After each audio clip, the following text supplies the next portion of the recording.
Hello, Western Civilization 2 online only class. Welcome to the start of the semester. I hope this video finds you well. I'm posting it on Monday at the beginning of week 1 of our brand new fall 2020 COVID semester. So I'm making this video just to say a couple things, and then I want to give a little bit of context for the document readings for this week because they're pretty intense and they're more than a little confusing.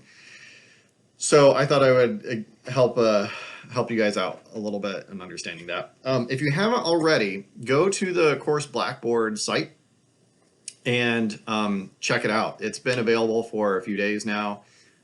You will find the course syllabus and the course schedule there. You'll find out what you're doing every week.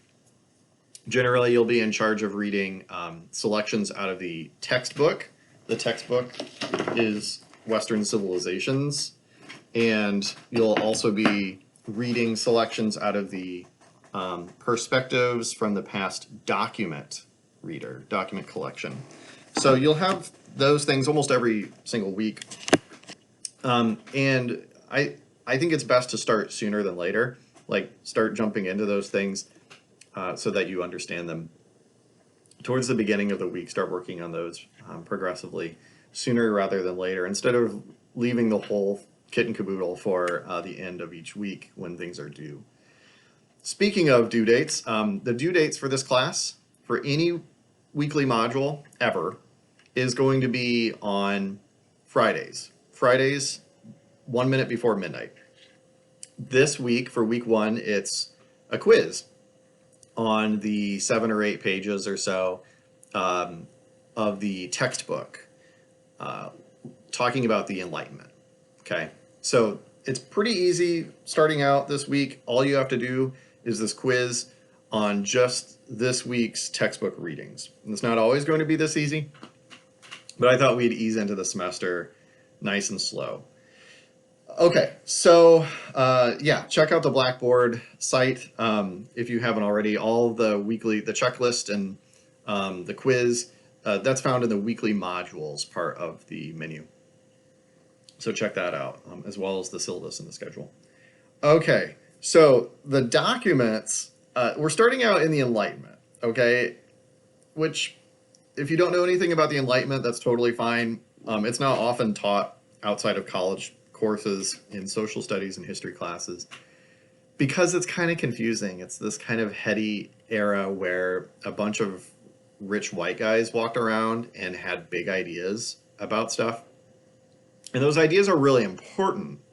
If you're American or you grew up in the United States, our Constitution, our form of government, is a product of the Enlightenment.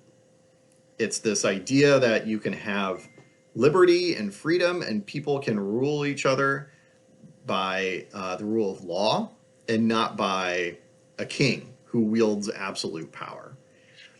The Enlightenment took place in Europe, in Western Europe, mostly in the 1700s, like late 16 to early 17 and mid 1700s.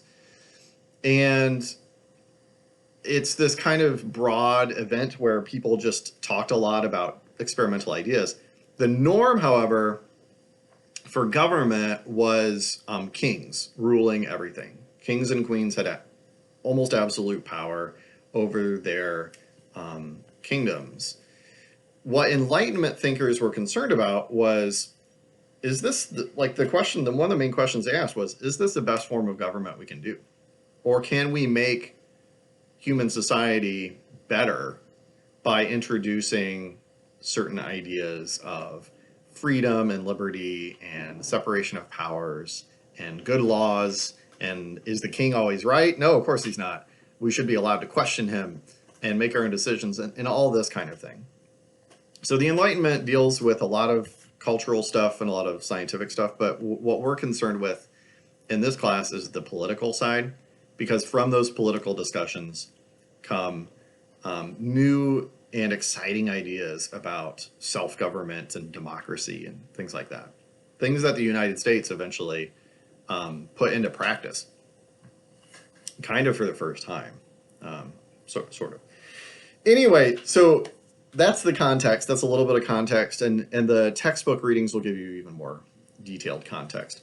The documents for this week are Bonasana's Crime and Punishments, essay on crime and punishment, and also Rousseau on the social contract. The Crime and Punishments essay, I think, is fairly self-explanatory. Like, you can read that with, I think, very little issue. These Enlightenment thinkers, this is like the hardest period ever in human history to like read what they're saying and actually understand them, because they kind of got off on their own intelligence, and they like the longer the sentence was, the better it was, which does not lend itself to comprehensibility or understanding. But anyway, these guys were full of themselves. Anyway, Bonasana talks about why does the government have the power to punish people, and why sometimes do they punish people where it doesn't fit the crime? Like, why is the king allowed to execute someone for stealing a piece of bread, or throwing them in jail for 30 years because of these petty crimes? If you've ever like read or watched Les Miserables, the main character is in prison for years and years and years because he stole a loaf of bread, and it's kind of in the time period that we're looking at. It's a little bit later, but whatever. So like, why do laws exist, and why does punishment exist? And he kind of talks about justice, like, where does justice come in? Wouldn't a just society have laws that say the punishment has to fit the crime, instead of, well, the king can just do whatever he wants, and that's always going to be right because he's the king, and the buck stops there. So Bonasana is concerned with justice and how those intersect with laws. And so I think you can read that document, no problem. He talks about torture. He talks about the intent of punishments. And he advocates for as like mild as punishment as you possibly can. That would make a just society. Otherwise, if you just lock up people indefinitely for petty crimes, you create an unjust society, and lots of bad things come from that, right? Where it gets kind of confusing is the Rousseau document, where he talks about the social contract. So spare me a couple of minutes here. I don't want this video to go too long, but Rousseau is really hard to understand if you're just reading him for the first time. I find him extremely confusing, and I have a PhD in history. So he talks about, he opens up this document in a very philosophical way. The first page is like whatever, you don't have to read the first like couple paragraphs. On page 610, he doesn't really say anything. But on page 611 of the reader, he opens up with this great line: "Man is born free, and everywhere he is in chains." And he kind of ruminates on, in the old days, in the old like hunter gatherer, before we had actual civilization, there were no laws, there were no kings to restrict people, right? You were born, you existed maybe in your tribe or your family, and that's as big as a political society got. And men and women enjoyed the state of nature where they were just totally free from any of human laws, right? You survive, and that you do that, right? And that's all you have to worry about. But then we formed societies, and with societies came laws. And those laws are sometimes oppressive to people's freedoms. And sometimes that's good. Like, we shouldn't all have the freedom to just kill whoever we want, right? Because that would lead to a breakdown in society. But kind of like how Bonasana talks about, right? Sometimes these laws are unfair. Sometimes they're oppressive. We invented the institution of slavery, where, if you are captured in war or your skin is a certain color, you can be held in slavery for your whole life. And like Rousseau's like, that's stupid. That's stupid as hell. Because everyone has these natural freedoms. Like, people are born free. But it's human institutions that place restrictions on people and take away their natural freedoms. So first thing he does is he says, in a state of nature, men are completely free to do whatever they want, right? And that's a double-edged sword, but societies have restricted people's freedoms, especially kings have restricted people's freedoms over time. He talks a lot about, so he'll talk about like might makes right, the strongest deserve to rule. Is that even a good idea? He talks about slavery quite a bit. The section though of the readings where he talks about book 2. So I'm going to see if it's on page 616 and down here, book 2. That's where he gets into the talking about the social contract.